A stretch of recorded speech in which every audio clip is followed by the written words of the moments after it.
হলোই না। এখন নর্মাল ওয়াটার দিয়ে মা এটাকে ওয়াশ করে নেবে, আর আমি তো জাস্ট ওয়েট করছিলাম কখন মা ফেসটাকে ওয়াশ করে আসবে।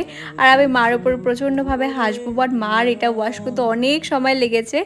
এত বাজে একটা প্যাকেট টেক্সচার ছিল, কোনোভাবে ফেস থেকে ক্লিন হচ্ছিল না। মা দেখো ওয়াশ করে চলে এসেছে, আর মার হেয়ার থেকে শুরু করে ফেসের চারিদিকে এখনো প্যাক লেগে আছে, কোনোভাবে এটা ক্লিন হচ্ছিল না ভালো করে। আমি তো শুধু মাকে বলছিলাম যে কি তোমার কোরিয়ান টাইপের স্কিনে গ্লো আসলো, আর মা তো কোনোভাবে এটা স্বীকার করবে না যে মা ভুল করেছে।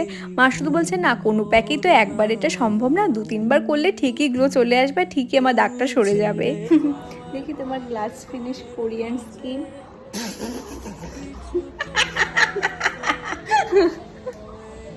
ও মা, এইসব প্যাকেও কিন্তু রেজাল্ট পাওয়া যায়, কিন্তু ওরা যেভাবে যতটা দেখায় ততটা পাওয়া যায় না।